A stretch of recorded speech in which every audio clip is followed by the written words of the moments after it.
hospitality isn't just great food and drink, and it's not just, providing that great service, because sure, at the heart of it, that's what it is, right?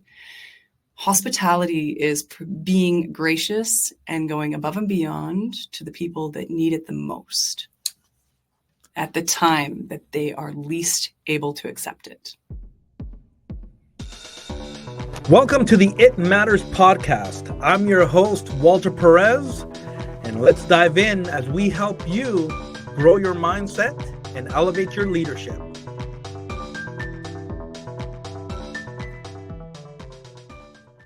All right, everybody, welcome back to the It Matters podcast. This is for the new year. I am actually super excited because my guest is the first guest of the year, of the new year. And so this is going to be super exciting for me because I've been looking forward to this conversation.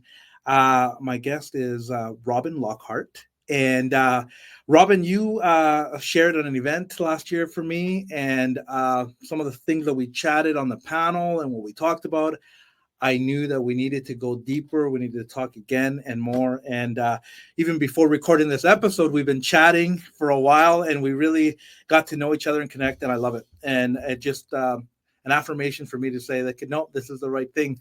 And so I just want to say welcome to the It Matters podcast, and thank you for joining me. Thank you for having me. Yeah, and it's a pleasure. And as we get started, though, because I want our listeners to get to know you a little bit. But did you notice that I'm wearing glasses today? Yeah. And I had to bring that up because when Robyn and I first met, I wasn't wearing glasses. And then Robyn, you are the owner of Rockin Diner. You're the chef and owner, operator, right? Yeah. And so when I went to visit you the next day, I had glasses on and you didn't recognize me. And so it has been a funny thing that has brought a lot of joy to my heart because you made me feel like Superman. And so I appreciate that. You're going to be Clark Kent forever for me. I love it. So when I was preparing for today, I'm like, I'm going to wear the glasses and see if I can throw you off. Yeah. But yeah, thanks for coming along. And like I said, I've been looking forward to this conversation. And to get started, why don't you just kind of tell us a little bit about yourself? Yeah, what do you want to know? Well, how did you get started in all of this? I mean, I did, and I love how if you go on your website, you tell a little bit about your story. You before Rockin Diner, I mean, you had another life or similar life, but how did you get into this industry? It's a long, complicated story, but Cole's Notes version. I started cooking when I was still in high school, living with my parents, small town restaurant, and really loved it. Also didn't know what I really wanted to do in my life. And you feel a lot of pressure as a teenager. You have to make a decision. What are you going to do with the rest of your life? Right. And so when you feel that kind of pressure, I mean, like, you panic. Yeah, you kind of panic. So for me, it was, I kind of love this. I come from a family where I get a lot of opportunity to try a lot of different things. You and I were talking about how my dad, jack of all trades, master of none. And so I've really done a lot of really interesting, fun, different things in my life. Like I've renovated houses and I've reshingled like a lot of tactile working with my hand stuff. And I've learned working in an office, not for me. But at that time I was like, I like this. Maybe there's something to pursue here. There's a program at NAIT. Nobody in my life at that time in my life ever explained what an apprenticeship was. So that was completely foreign territory to me. But I looked it up at NAIT and like there's potentially a career in this. I could go and take the culinary arts program. And I did that when I turned 18. I moved to the city of Edmonton and I went to NAIT and I took the culinary arts program for 1 year. Wonderful program, not for me. I did return as an apprentice a couple of years later and I finished and I got my red seal. But I just started working and loving what I did in the kitchen, and definitely not in the place where I am now, like in the headspace or in like the love in my heart, but loved it enough to think like there's something here. And even then, so that would have been like 96, like 95, 96 when I first started cooking. Yeah, I'm old. then it was like, whether or not we put a lot of thought into it for future as to what our career is going to look like, even then I was thinking about longevity. You know, in 25, 30 years, am I going to want to do this? Can I do this? Will I be replaced by a machine? Is that something that can be replaced by a machine? You know, like I was thinking about that at 16, 17 years old, and that's weird, right? But that did dictate as to like how my life kind of went a little bit. Yeah, so I went and did culinary arts, and then, but I'm a workaholic, for anybody who doesn't know. So I still currently work 15, 16, 17-hour days, even though I'm fully crewed. I just genuinely love what I do. But at that time, I was going to school at NAIT. Okay. Monday to Friday, classes were from 7 to 3. I had a job in the evening from 4 to 12, Monday through Saturday. And I got myself a part-time job on the weekends, Saturday and Sunday morning, working 7 to 3, doing brunch. And that's just been my life, like the whole time, right? So I had like Sunday nights to myself. Yeah. That was enough. And for our listeners, if we have some that don't know what NAIT is in Edmonton. It is a school. It's a technical institution. It's the acronym stands for Northern Alberta Institute of Technology. So they're actually recognized in Canada actually as one of the best culinary institutes. So I felt really fortunate actually living really close to that and being able to go and attend in person and learn from some really fantastic people. Yeah. Very cool. Yeah. So then I just started working in the industry and kind of worked all over the place. I had a little bit of a mini breakdown at 28 and didn't really know what I wanted to do with my life anymore. I kept moving up the ladder, but not feeling supported in that role. So while I was really good at my job, they were expecting me to become a manager, a leader, without any sort of supporting cast, any sort of like information as to what that looked like. How do I do that? You know? And you were kind of I was left alone a lot in a lot of different scenarios to just try to navigate that and figure out what that looked like by myself. How do you become a manager without any sort of direction, without any sort of like, you know? Wow. And you require the community to kind of come forward with you, right? Your other managers, your other leaders in that environment, they need to teach you as to what that looks like. And I felt like I kept being left short every time. And I'm talking multiple environments. So at 28 years old, I was engaged to my now husband. And I just said, I don't think I want to do this now. Yeah. And I left the industry for 5 years and I went and did something else. I did manufacturing and I worked in a production facility and I learned how to build doors and I learned how to sandblast windows. And it was a really awesome experience. And it all contributed to where I am now. And 5 years later, I mean, I had already developed. So while I was doing this Monday to Friday, weird, 8 to 5 job that had nothing to do with cooking, I started getting phone calls. Hey, I hear you used to be a chef. It's like saying you used to be a dad, Walter. You're going to be a dad for the rest of your life. You know, right? I am a chef in my blood. It is who you are in your DNA. Yeah, it's literally imprinted in every cell in my body. And I was like, what do you have in mind? And so a Christmas party turned into an anniversary party, turned into a wedding. And I started a catering company. And I had no idea that that was the direction that my life was going to take, but it did. And so then 1 turned into 2, turned into 12. And eventually I got into, it's actually a church on the South Side. It's called Southside Pentecostal. Okay. And so the acronym there is SPA. And their slogan is Spa for Life. It's a great place. And I really love the people there.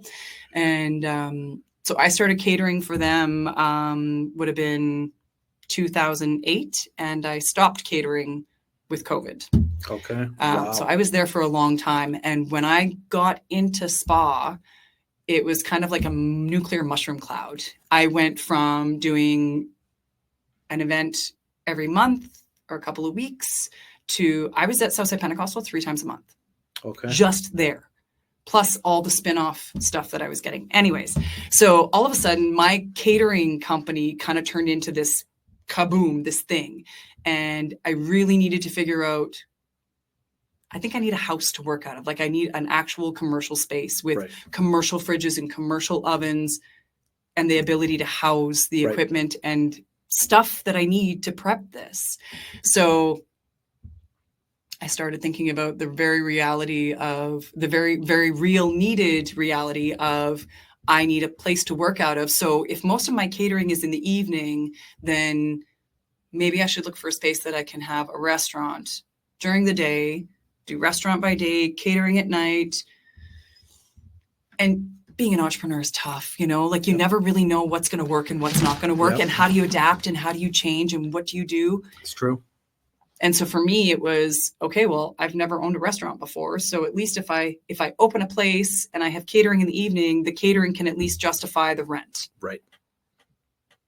Okay, let's give it a shot.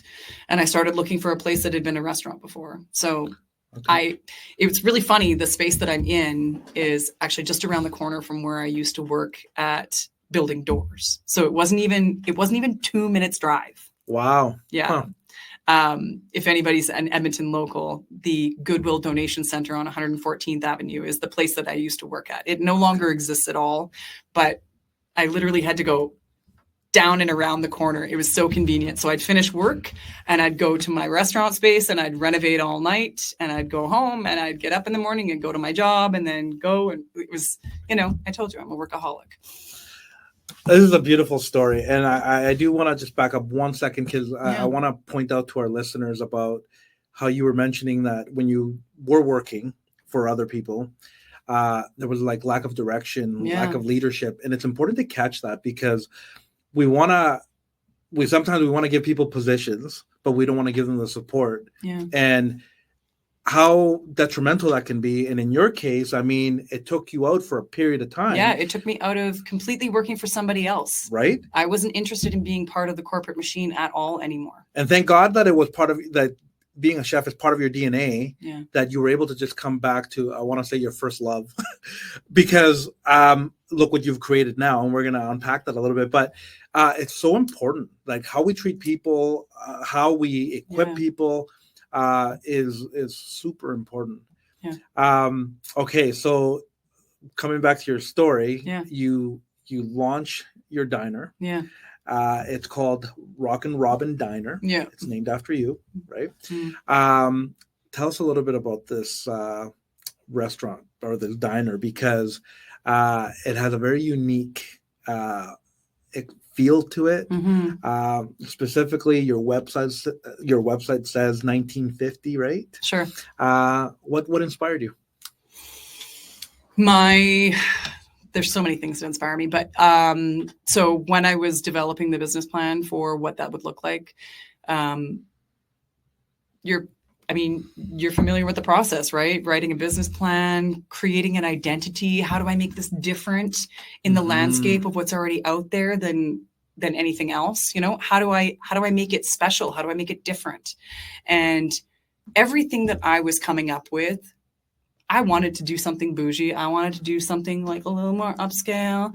I just kept hitting a wall, you know. I just like the creative flow just stopped. And the first person I told that I was going to open a restaurant was my Auntie Janice, God rest her soul. And when I told her that I was going to open a restaurant, by the way, my childhood nickname was Rockin' Robyn, my whole life. Okay. Aunts, uncles, they just slap labels on you and you just get to live with them, you know? You don't get a choice. No, you don't. And so when I told my Auntie Jan that I was going to open a restaurant, she said, well, you got to call it Rockin' Robyn's. And I said, that's the stupidest name I've ever heard for a restaurant. I'm not calling my restaurant Rockin' Robyn's. But, you know, when I thought about what Rockin' Robyn's looked like, it was so organic. It was just like verbal diarrhea, you know, checkerboard floor, red booths, you know, like I could literally just I could just visualize it. It just was so easy. And I thought, you know, why am I fighting this? If everything else is a dead end, but Rockin' Robyn's, I knew what food I was going to serve. I knew what the place looked like. I knew what the vibe was going to feel like. I knew it. I knew what the music was going to be. I wasn't trying to be something else, you know? Right. And that panel that we were talking about a few months ago and talking about being true to yourself, that was it, you know, like being true to myself. Right. Truly. I was trying so hard to be something else. And even after I opened the diner, my husband would say to me, you know, I'm kind of surprised that you didn't open some sort of other kind of restaurant. Like, what other kind of restaurant did you think I was going to open? Right. And he thought I was going to open something that my brain was telling me I needed to open, not my heart. You know? Wow. He had the same kind of mental picture of like something a little more upscale, something a little more bougie. I wanted, at the heart of hearts, I wanted to open something that was accessible to people every single day, that regardless of what their financial makeup, that they could afford it, that they could afford it however often they wanted, that it wasn't so inaccessible to them that they couldn't just go there once a month or for special occasions. That's not me. Right. That's not me. You know, That's beautiful. I want it to be every day. I want it to be something that you can experience something so cool all the time. And it doesn't have to be out of your price range and so unrealistic, you know, why not? Yeah. Be able to eat well. Food is great and affordable. And that's so cool. So one of my favorite things about your business is that it lands in the hospitality industry. Mm-hmm. And I'm just fascinated about that. I'm fascinated about it in my industry and all that. I'm very interested, though, in hearing what your definition of hospitality is, though. Or how do you describe it? Sure.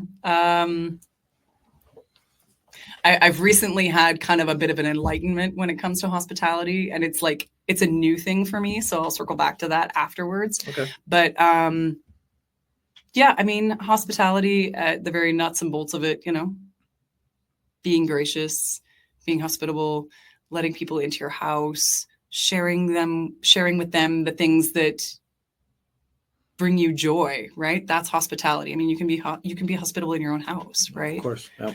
But for me, the thing that recently came to play was that somebody said to me, hospitality isn't just great food and drink, and it's not just, you know, providing that great service, because sure, at the heart of it, that's what it is, right? Hospitality is being gracious and going above and beyond to the people that need it the most at the time that they are least able to accept it. And I didn't really connect with that until about a year ago, you know, and like the more upset the customer is, the more attention you give them. Sadly, that is true, right? You know? But the other thing that somebody also told me was that if you treat every customer like they're your best friend, it's easy. It's easy. And that's hospitality. You know, being gracious when that person doesn't even deserve it anymore. Right. That's hospitality. Wow. That's powerful. If we could all take that mindset and apply it into whatever we're working on, it would probably change our businesses or it would change us. Yeah. Because have you found that easy to do now? Like, you know, in the past year, is it challenging for you still? Or it's been interesting. It's been interesting to like adopt that into my mentality and just sort of be proactive with it. You know, like everybody that walks through the door, you get it before you even need it. Yeah. You know, and that's the beautiful thing, right? Like, I mean, that's the thing. People can be challenging, can be difficult. There's reward in that, though, but this connection with people, there's something unique there. And so it's not, anybody that works with people will know it's not the easiest thing to do. Wow. I thanks for sharing that. That's a good definition, a good way to describe that. I thought it was an interesting, unique take on things, and it kind of clarified a few things for me. Yeah. Yeah. Because you can be a shining star every single day to the people that are shining stars back to you, but is that testing you in any way? You know, are you rising to the occasion? Is that the best of yourself? Are you giving your best? Yeah. Yeah. Hey, so I want to back up one step too here with your diner. Yeah. There's something about the experience when you enter your diner. Like, I almost feel like you're time traveling a little bit. Yeah, like a portal. Right? A portal. Yeah. That's a good way to put that. That has to be part of hospitality too, right? I mean, you're making people feel different when they're in your diner. And Were you very strategic on some of the things that you put? You're going to share your website later on in this episode. Sure. And you have pictures on your website. So for those that don't even live in Edmonton, you got to check it out. It's actually really funny. We just got a new website. It has video. So there's more than pictures. That's right. I did see that. Yeah. I love it, actually. Yeah, you made me hungry. I was looking at that and I'm like, oh my goodness, I need to go eat. So great work. Thanks. But yeah, it just, even the website just communicates. I mean, you have to go in there yourself, but yeah, that portal and you have amazing signage and just it comes across like it's very intentional from you. But was that what you were trying to get at? I don't think so. Like, honestly, kind of back to the whole, planning phases and how it was very much verbal diarrhea. Yeah.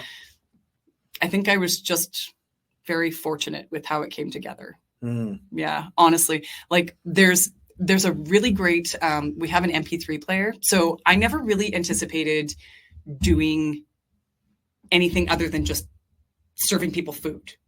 Okay. For me, that's what I translated owning a restaurant to, right? I'm going to provide you food, you're going to give me money, and great, transaction completed, right? Mm. But that is not the end of our relationship. Right. It is much bigger than that. I have very, very deep connections with a lot of my customers as well as my staff. I mean, obviously, but that's a whole different thing to unpack. But the way that the community has received the restaurant is entirely something else. And I started getting asked about doing photo shoots in the restaurant. And I never thought about that. Like, there was no forethought there for me. Right. And it just, again, it came together very organically. So for me, when I put it together, it was, okay, yeah, like this feels right in this space and this looks good and this feels right. And, but there was no, like, I need to make aesthetically pleasing for people, in 10 years for Instagram. Like, there was none of that. Right. So again, happy accident, but I started getting asked for photo shoots at the restaurant, and I was kind of surprised. I was very surprised.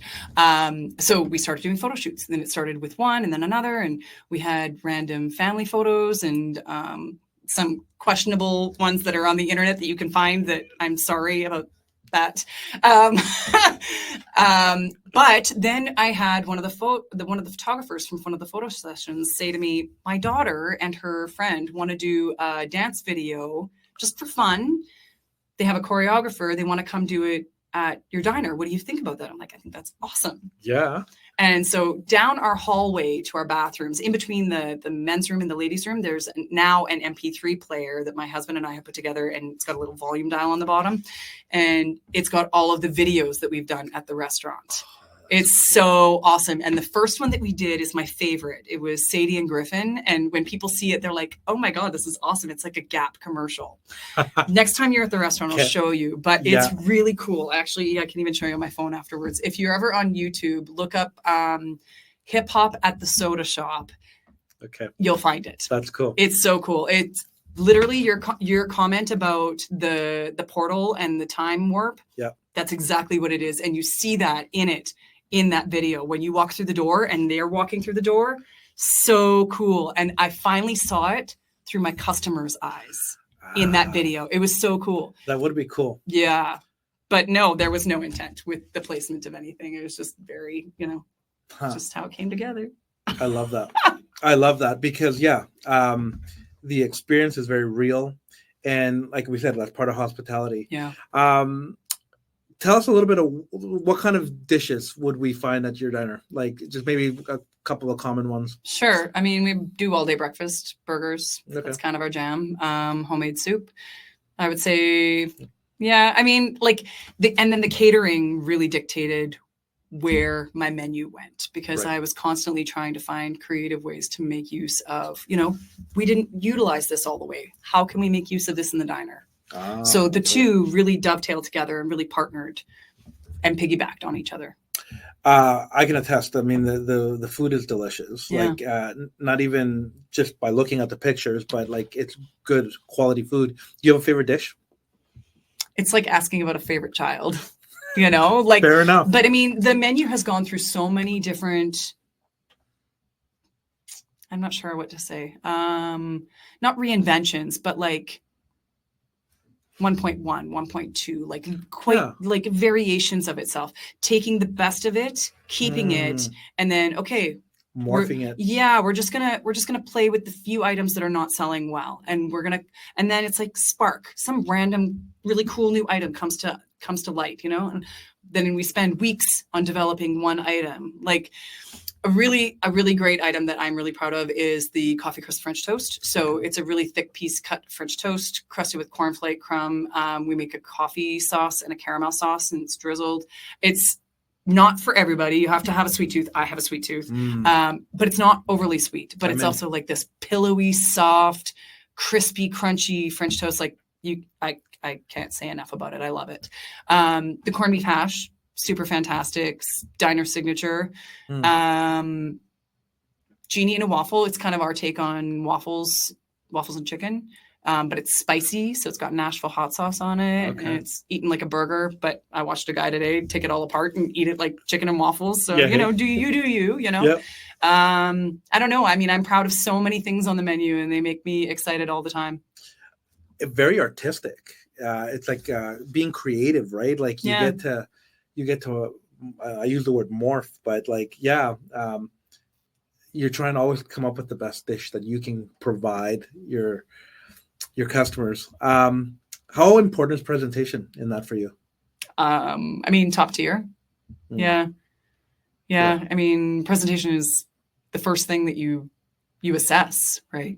I mean, you eat with your eyes. So when it comes to you, it's the very first thing that you're assessing the situation with. Yeah. The funniest is when people order bacon and eggs and their friend orders something really cool, like the raspberry lemonade French toast. Yeah. And they're like, yours looks better than mine. Well, right. I'm sorry. You should have ordered something more interesting. I hate it when you go into a restaurant and it looks so good presentation wise that you don't want to eat it. Because you're like, I don't like, how do I start this? But usually the presentation matches the taste. And so I love that that's a huge part of that. And that's part of the experience again, too. Yeah. Because we'll remember those dishes. Like, I remember how it looked, now how it tastes, how it made me feel. Yeah. That's so good.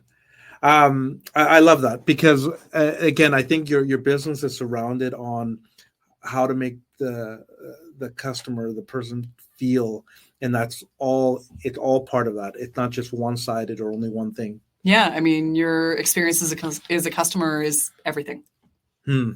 How you interpret what you're eating in your food, whether it be how you're engaging with that server or the next person at the table or the kid crying at the other table. Yeah, right. Oh. So in all of this then, I mean, because you are mastering the art of how you're cooking, how you're creating these dishes, how you're making your diner express itself. Yeah. So I believe that people matter, right? And I mean, we use words like customer service. We're talking about hospitality. Sure.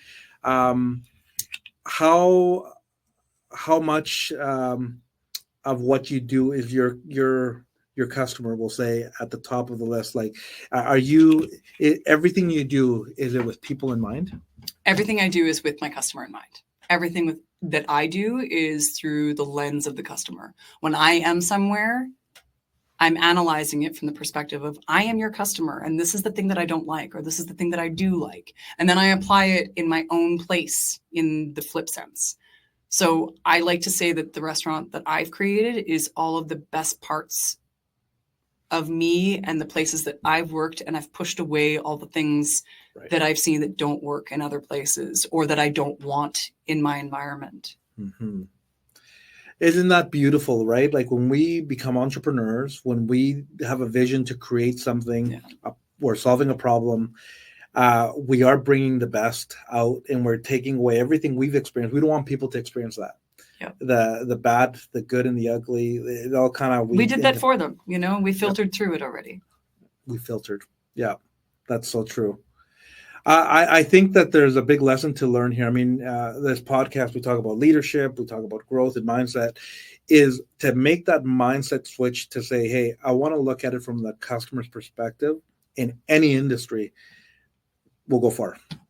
Yeah, I mean, I do it everywhere I go. Doesn't matter what the application is. So I've never had this experience before, but we were getting on a plane in Mexico. We went to Cabo, and we've been all over the place. You know, You know how it is.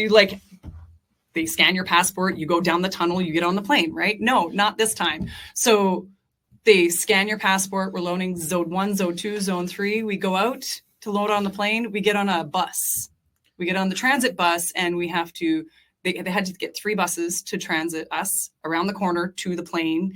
Then we get to go on the plane. So instead of loading zone 1, zone 2, zone 3, they opened the front door and the back door and opened all 3 buses, and everybody went in. It was crazy in the plane. And so these people are coming forward, and I'm like, why did these people go to the bathroom? We're not even loaded yet. What's happening right now? And so all these people are trying to cross into each other. I'm in this aisle. Oh, I'm in this aisle.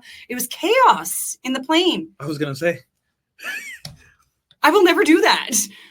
No, that's crazy. Why would you do that? Why would you? No, that was crazy. Chaotic. Wow. I was going to say, hey, so from your perspective, because you're working in the kitchen, you have your own diner.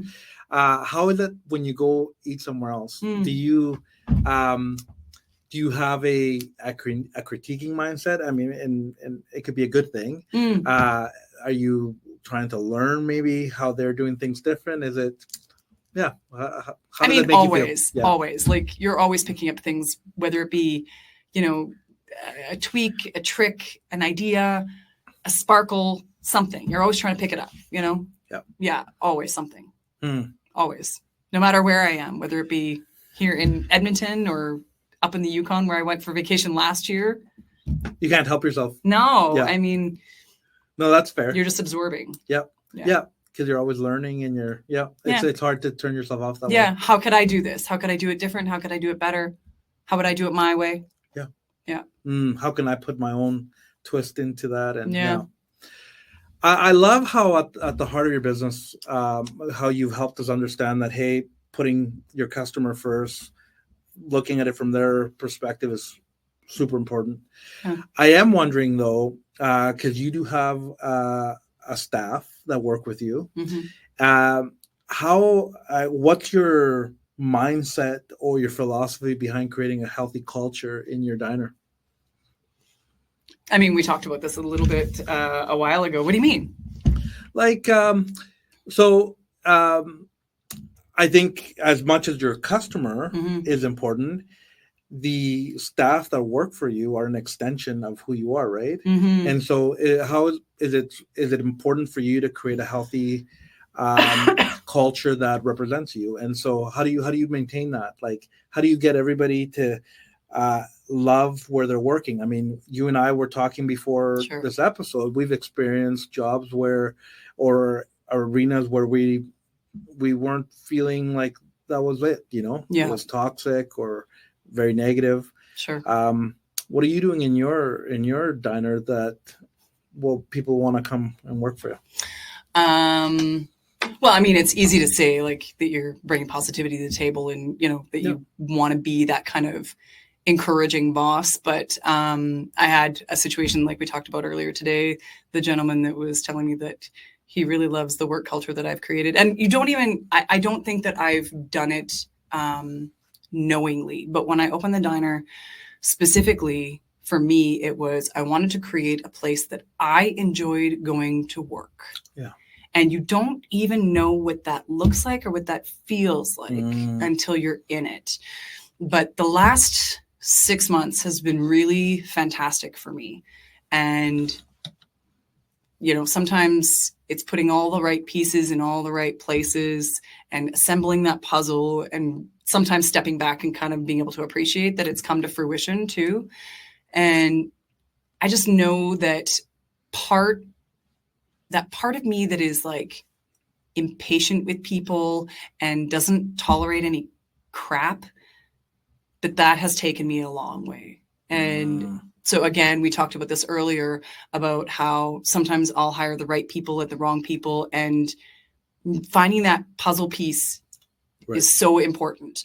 And knowing that it's the right person. Sometimes you don't know right away. Sometimes it takes a minute, and sometimes you discover really quickly that it's the wrong fit.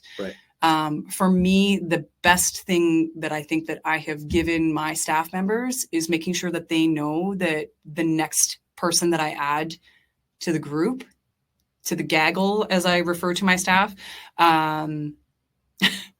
is like the most important thing for me is making sure that they have quality coworkers and that they're the right people to be there, whether it be for attitude, skill, whatever the reason is, that they're the right person. And I mean, I've made a lot of mistakes along the way. I really have, but I also try to own those pieces too, right? So for me, I've hired people and went, wow, this one's going to be like the next great everything to this place. I've hired a new line cook and there's so much potential in this person, and it's just going to take a lot of effort and a lot of hard work on both of our parts, but it'll come to fruition. I know it will. It'll be worth it. And other people can't see it, but it's like, it's not for you to see, because it's my puzzle. It's my puzzle that I'm assembling, right? And sometimes you'll hire one and it's like, no, this is not working. And sadly, I have fired people within hours of hiring them, as much as I don't like to admit that. But sometimes knowing that it's not the right fit is just as important as knowing that it is the right fit. Because when I leave people in the equation that are not the right piece, we end up paying for it in other negative ways. They're like a cancer that spreads, whether it be a bad attitude or a bad approach to their job, or thinking that they can get away with things that they can't. It'll never fly with me. I mean, I'm there open to close for a reason. I love my place. I love my staff. I want to make sure that they know that I would do anything for them, protect for them, fight for them, and be there for them, to support them, to help them, no matter what, Well, man, I love that you went there. The responsibility of a leader is to take care of their people. And then out of that, your people will take care of your business. Yes. And they're going to take care of your customers. Yes. And I think there's many leaders out there that miss this part. They think like, well, I'm the boss and we've removed the leadership part out of it, and we just want to be more of a dictator. And that doesn't, you might get some results for a short period of time, but it doesn't last, right? And it doesn't have long-term impact. In fact, it has negative long-term impact. Yeah. And so, I mean, you and I were chatting for a bit there, and I just, it's very evident to me that you care about not only your business, but you care about the people in it. And because of that is why I think you're having a thriving business. I hope so. I mean, I look at each individual relationship as its own entity. Every customer comes in, every staff member I have, and every relationship that they have with each other. Right. And each one has to be important. Yeah. And when I'm hiring a new person for the diner, whether it be kitchen or front of the house, I look at what this person can bring to the table and will they fit in the dynamic of what's already created in this environment? Will they work well with us? Right. Because this is an established, tried and true environment. These people, this is their livelihood. This isn't a joke. This is something that they take pride in. Mm-hmm. I take pride, they take pride. So it's important for me to make sure that the next piece is similar. Yeah. Similar but different. Like every person should be special in their own way and bring their best to the table in their own way. I have one guy who's just a gas man.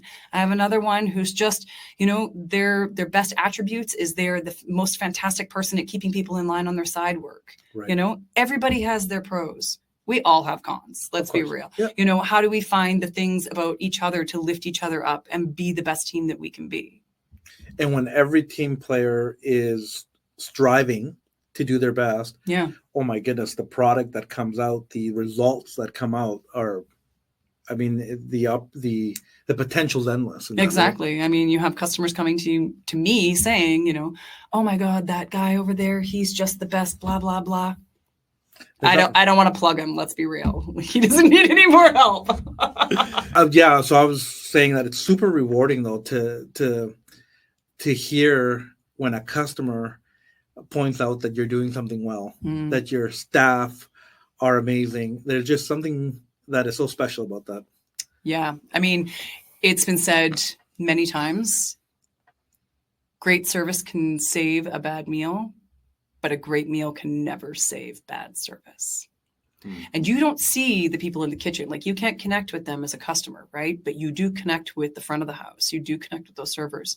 So when I, as the owner, hear great feedback from customers directly to my face, hey, you can really tell this place, everybody cares here. You can tell, like, they love each other, they enjoy their work environment, and that they care about where they work.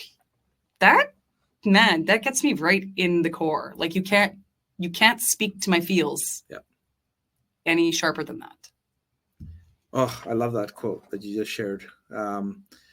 You're right, because people know that humans are not perfect. The mistakes are going to be done. And as much as you try to prevent them, there's things that are out of your control.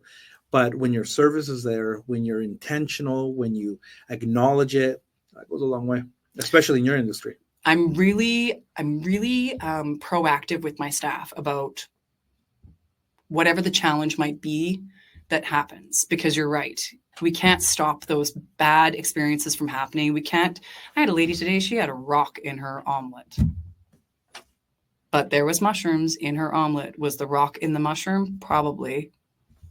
Ma'am, I'm so sorry. Your table's on me. I'm so sorry. I can't stop those things from happening. But you know what I can stop?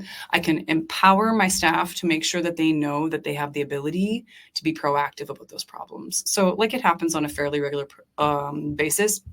Our point of sale system, you can either save or send the order.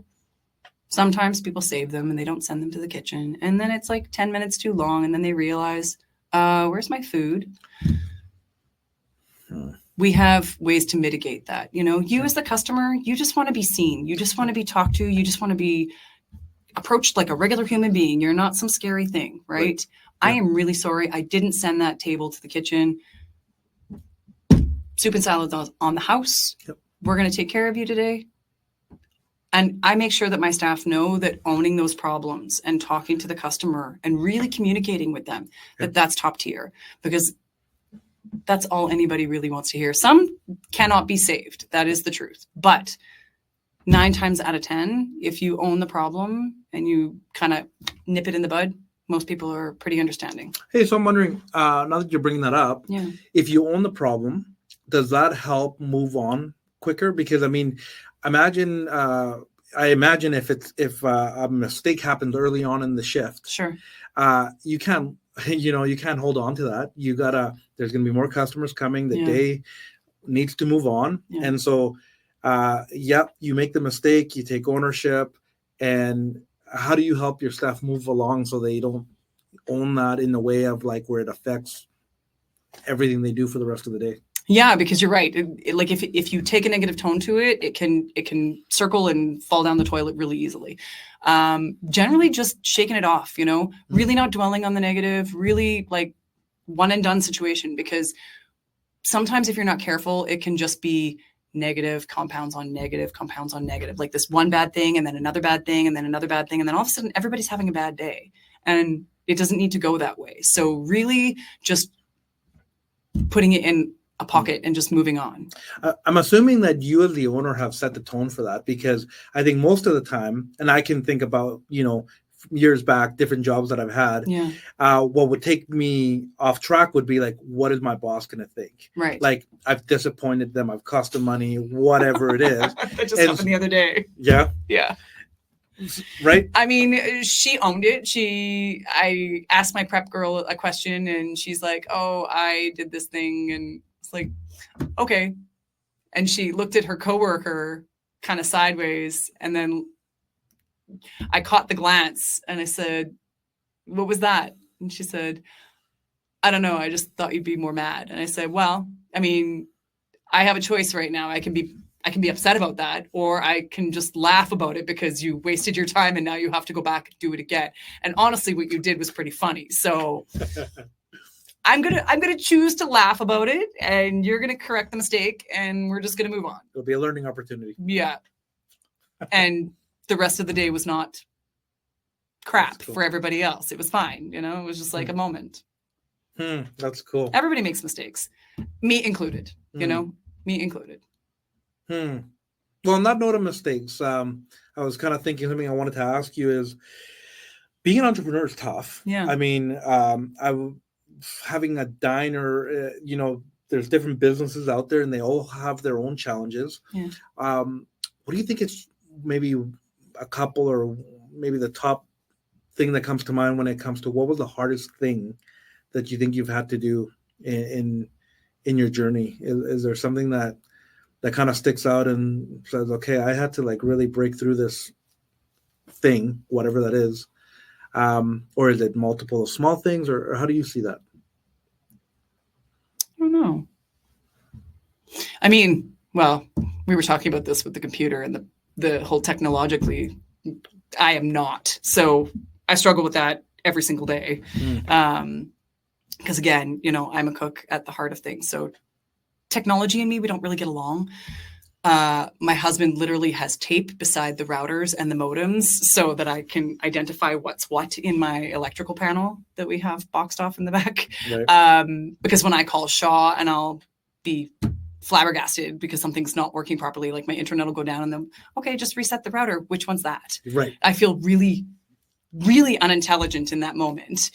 And they're like, oh, well, I'm really sorry. Can you speak food? Because that really resonates with me. I don't understand what you want from me. So we just kind of dumbed it down to make it easy for me. Unplug this one first, unplug this one second. Okay.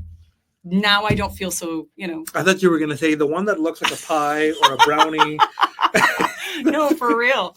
Yeah, I think for me personally, the biggest challenge that I have had is the technological side of things. But I do feel like I have cracked that nut pretty good. Like I did our online website, I did our online ordering system. I feel pretty good. One step at a time. Yeah. Everything comes. Yeah, that's a great wisdom in that, right? One step at a time. And the reality is that if you've chosen the entrepreneurial journey, there is things that you're going to have to learn that are not in your skill set, in your skill set, organically, right? Yeah, very. And it's just part of it. And then and you would know this, as you evolve, then you get the people that are good at it and they take over. But at some point, you got to know a little bit of what's happening, right? Yeah. And I can totally understand that. I've been blessed with my husband. He's the techie in the family. So he's gleaned me with some information and some knowledge. So, good marriage. That makes you very resourceful. I love it. No, that's true. And it's just how you adjust in that, right? And you pivot and you keep going. Adapt. Yeah. I mean, sometimes you just got to grit it out, but sometimes it's about adapting. Yeah. So, I think a couple of months ago, we were at an event together outside of the one that you did for me. And I had the privilege of standing in a conversation with you, but you did most of the talking. I did more listening, but you were pouring belief and life into a young man who is just trying to get his future figured out. And I just, you weren't talking to me, but I was taking mental notes. I was learning, and I just appreciated how much you cared. And so I just really wanted to kind of unpack this a little bit and ask you, like, how important is passion, dreaming, and having that desire to do more in life, like, and I picked those words because I remember that was kind of like the theme a little bit, but how important has that been for you? For me, like my passion, my dreaming, or for other people? Well, maybe we can look at it from both sides here. Okay. Like, let's start with you, because I think that because you understand it is the reason that you were able to pour into this young man from a perspective of like, listen, I've been there. Yeah. And so, yeah. He was asking about challenges that I've experienced and how I had surmounted them. And then we were talking about his education that he was pursuing right now and how he felt it wasn't he didn't think that it was going anywhere and that it would be helpful to him, and that he felt like all of his businesses that he had tried and failed were web-based. Right. And we were discussing like at the root of it, why he felt that they were maybe not being successful.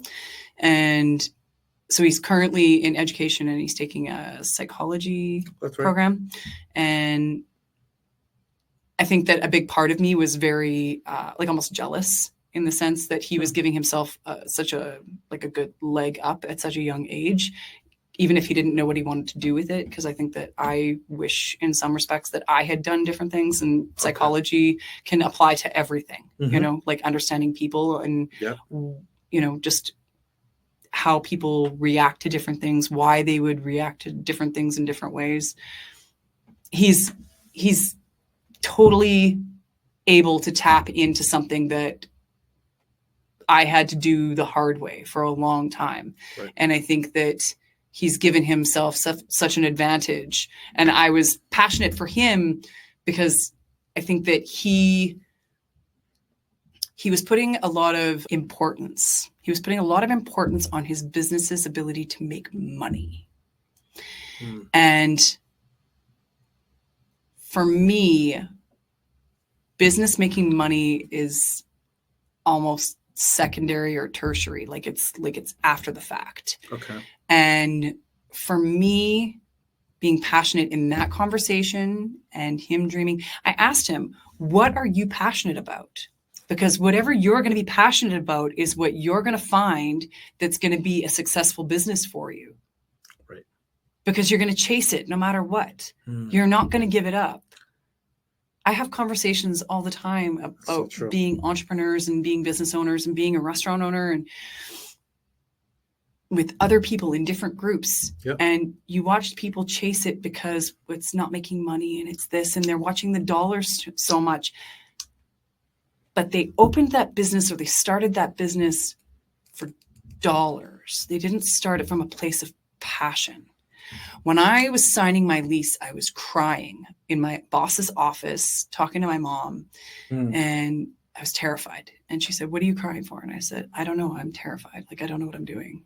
And she said, "Okay, what are you scared of?" And I said, "Failure."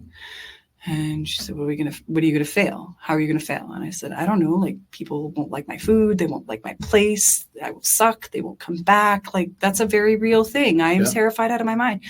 And she said, okay, well, what will you do if they don't like your food? And I said, I don't know. I'll cook better. And she said, what will you do if they don't like the place? And I said, I'll change it. She said, then you have nothing to be afraid of. Wow. That grit, that's the thing that attaches to passion that you cannot teach someone. Right.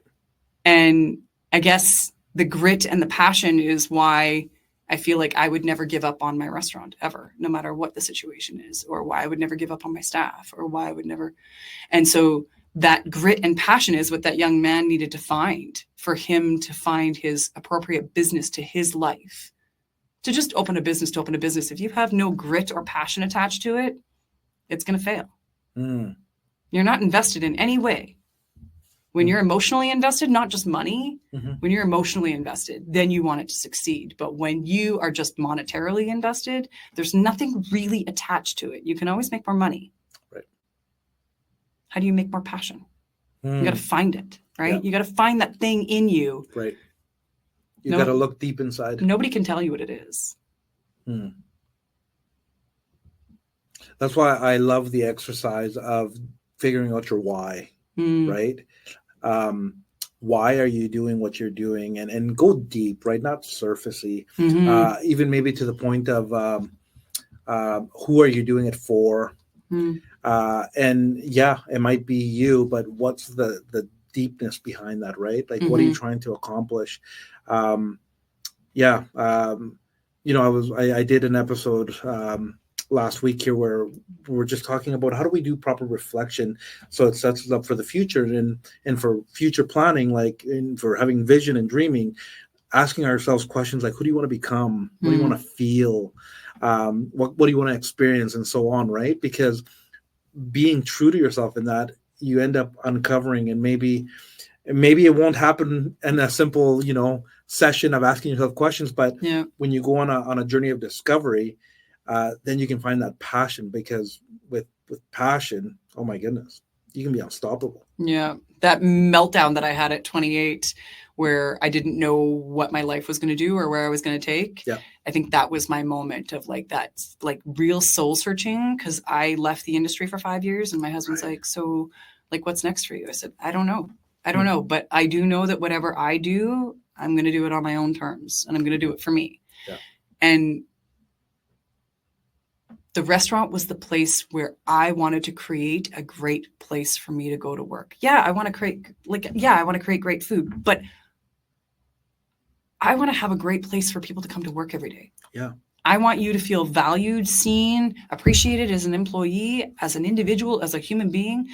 I get inspiration and contribution from my staff on the daily. Yeah. Yeah.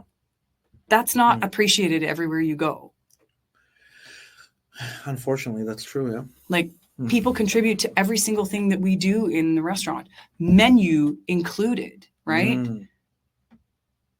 Their hopes, their wishes, their desires, the things that they're like, hey, you know, we should put this on the menu. What do you think about this? Could you come up with something like this? You should take that and you should make this. You should take this and twist it and do da.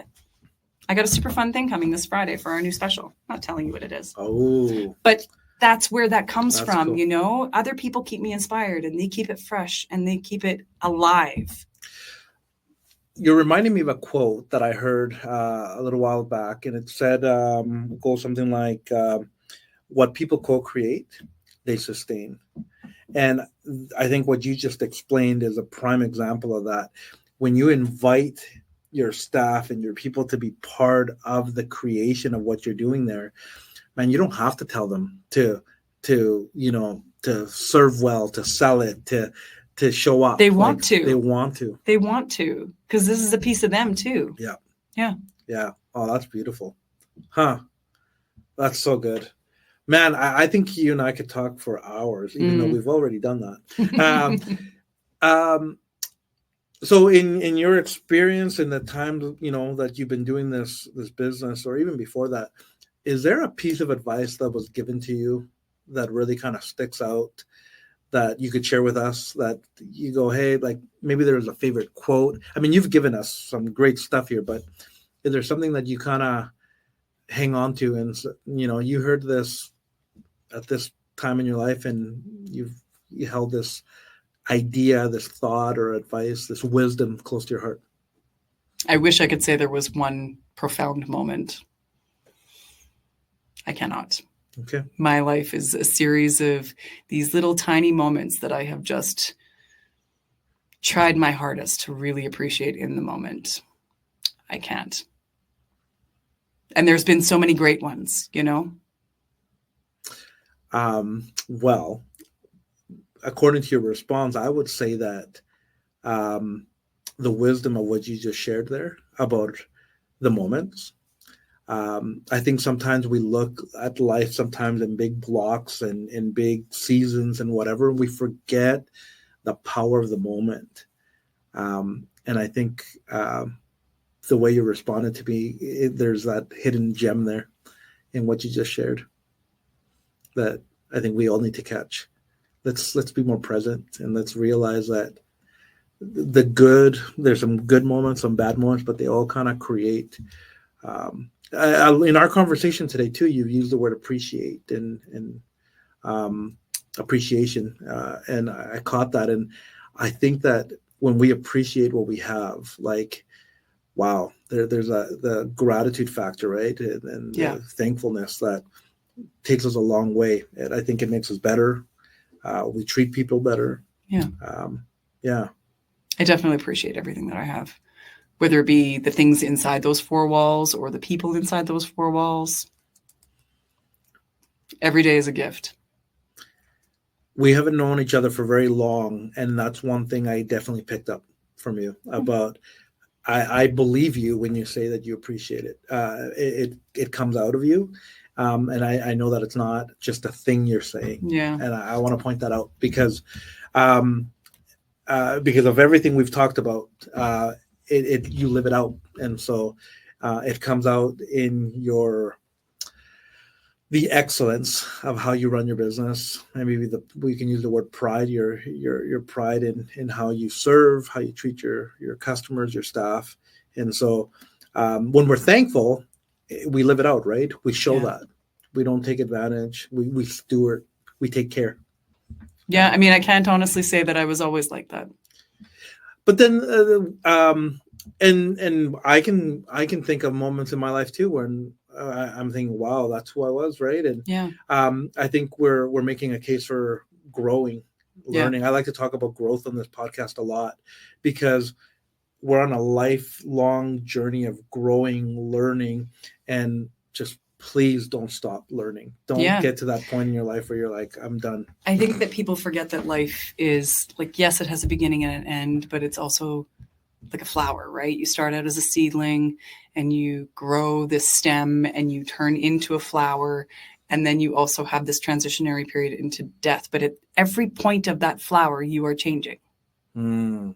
And I think that sometimes as children, daughters, sons, parents, that we forget that about ourselves, about other people. Everyone is capable of change at every point in our life. Right. And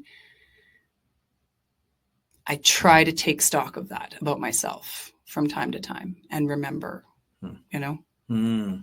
That's good. Really remember where I was, where I want to be. Am I happy with the person that I am now? Am I the best self that I can present? Am I the best everything that my place needs, that my people need? You know? And that only truly happens when you do some reflection. And that's probably my other favorite word of that I've been using a lot last year, because it matters. It's powerful. And when we do it properly, we evaluate, and that's where true change. We keep the things that are working. We take the things that shed them, right? Yeah, 100%. Yeah. So in the season that you're in, where you're at in life with your business, family, and all that, you're on the It Matters podcast, and I love to ask my guests, like, what matters to you right now? Is there something that that kind of sticks out to you in this season? Yeah, like I just said, I think that I've probably been the most present manager, boss, owner, chef that my people need right now than I've ever been in my whole life. I think that the last 6 months to a year that I've gone through some personal challenges, personal growth, and also professional ones that have caused me to kind of look outside of myself a little bit, look really hard at myself, and that I can see the things that I've done, maybe that, you know, like we just said, shed and not be that person anymore, but also really rise to the occasion and really understand what my role is at the restaurant. That's really clarified for me in the last year or so. And it's funny because I don't think that I could have even seen that person 10 years ago. Wow. Like it wasn't even on the horizon. Right. But then everything we do is an evolution, right? So we're constantly changing. Yeah. If we want to. Yep. Yeah. And I believe that's important to be changing because your organization's growing, your business is growing. Yeah. Because adapting and evolving isn't just about the business, right? It's not just about the menu or the food or the customers or the staff. It's also about me. Yeah. Because 100%. That is who I am, right? And we're so interwoven. That tapestry is just one. Yeah. So if I am not self-aware enough to know that I need to grow, to change my business or to see the future for my business, then I'm only hurting myself. Yep. You're either growing or you're decaying, and there is no such thing as standing still, right? And so that flower. I love that. Yeah. It's a beautiful example. Yeah. I mean, because everywhere in that flower, you're changing no matter what. You're just some variation of that point in your life. Yeah. By the way, my favorite flower is Gerbera. Okay. Noted. Yeah. That's awesome. That's so cool. This has been a beautiful conversation. I appreciate you. I love this. I want our listeners to know more about you. Yeah. And so where would they go find out more about you? Nowhere, because I don't like divulging myself. No, I'm just kidding. Really just come to the restaurant. I mean, what's your website? Website is rockinrobins.com. Okay. But these days I've been trying to get myself out of the kitchen more and in the front of the restaurant. So, I mean, like I said, it's a pretty cool place to go. Yeah. So great food, cool place. I love that, because if somebody walks into the restaurant, they will probably bump into you. That's right. And so, yeah, I mean, I'm almost always there. The only time that I'm not there is I'm out doing something in related to the restaurant. I have to go to the bank or have to go to the bottle depot. Otherwise, I'm there. Cool. Yeah. So do we want to encourage people to say hi? Yeah, sure. Cool. We'll do that.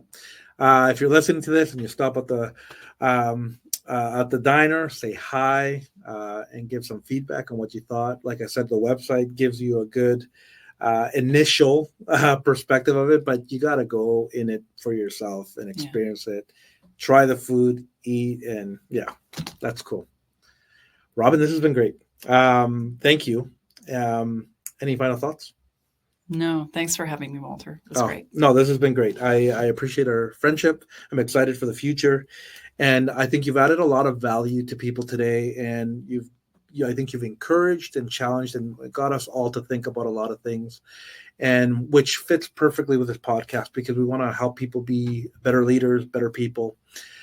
Because we have a saying around here that it is a win-win when the leader leads well. And I think that's what you helped to do today. Thanks. Awesome. Well, thanks for coming up. And for everybody else, please share, comment. If you have questions, direct them my way. I'll direct them to Robyn if I need to. But please share this episode with somebody that needs to hear this. You have somebody in your life that needs to hear it, and add value to somebody today. And until next time, we'll see you at the next episode. Bye for now.